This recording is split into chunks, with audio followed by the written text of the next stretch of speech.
Hey everyone, welcome back to the Listen Up Girl podcast, your quick hit of LGBTQ plus news, culture, and politics from around the world. I'm your host, Zach Randles-Friedman, and today we're covering a mix of stories from a chilling true crime documentary to a major political developments affecting transgender rights, global local LGBTQ plus milestones, and some entertainment news making waves. Our first story is the documentary revisits the gay Black Dahlia murder.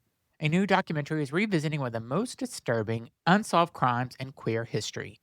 Director Rachel Mason has released a film titled My Brother's Killer, which explores the brutal 1990 murder of gay porn star Billie London. The case became widely known as the gay Black Dahlia because of the shocking nature of the crime and decades-long mystery surrounding it. Mason spent years digging through archives, interviewing amateur detectives and investigators, and even confronting potential suspects. The documentary ultimately reveals new information about the case, including what Mason describes as a chilling on camera confession tied to the decades old murder. My Brother's Killer dives into a long search for answers and emotional toll the case has taken on those closest to the victim. Next, transgender veteran launches congressional bid. And U.S. politics, retired U.S. Space Force Colonel Bree Fram has announced a run for Congress in Virginia's 11th congressional district. Fram, a Minnesota native and transgender veteran with 23 years of military service, was forced out of the armed forces under the restricting transgender military service.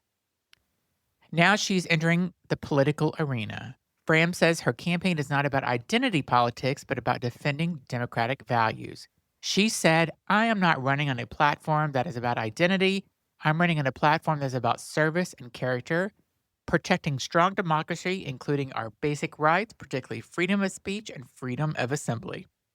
Her campaign aims to represent Northern Virginia, bringing her background in aerospace engineering and national security into the political spotlight. I wish her luck. I'd love to have her on to talk about that as well. I will reach out to her. Next, federal prisons ordered to taper gender-affirming hormone therapy. A controversial new directive from the Federal Bureau of Prisons is raising alarm among medical professionals and LGBTQ plus advocates. Under new guidance issued in February, federal prisons have been instructed to begin tapering hormone therapy for incarcerated transgender individuals. The directive also states that prisons cannot start hormone therapy for new inmates who have not already been receiving treatment. Doctors warn that the policy could cause serious psychological distress and long-term health consequences for transgender prisoners who rely on hormone therapy as part of their medically recognized treatment for gender dysphoria.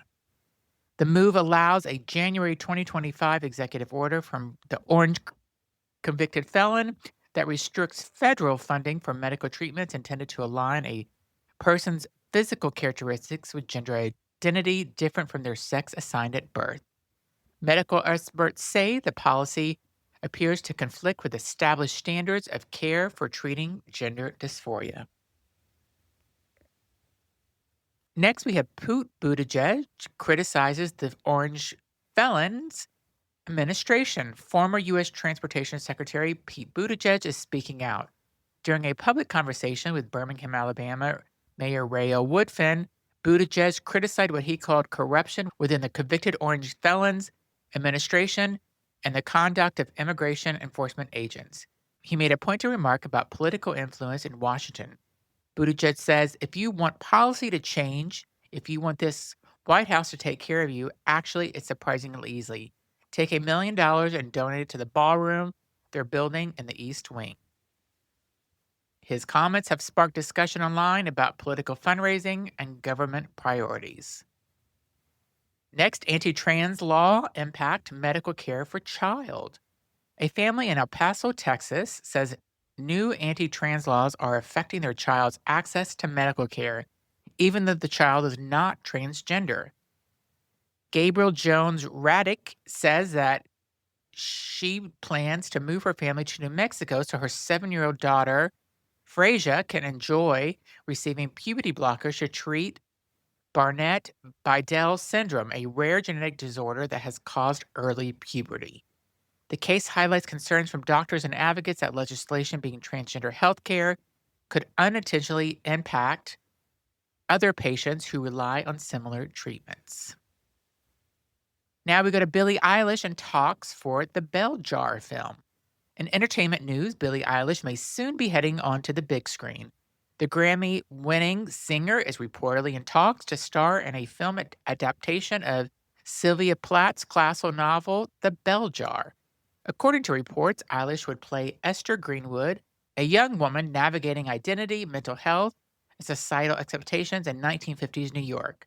The film would be directed by Sarah Polley, whose film Women Talking earned an Academy Award for Best Adapted Screenplay. If the project moves forward, it would mark Billie Eilish's first major movie role. Next, young Miko makes fashion history. Puerto Rican rapper Young Miko is making history in fashion. The 28-year-old trap and reggae artist stars in a new Gap campaign, becoming the first openly queer Latina to front a campaign for the brand.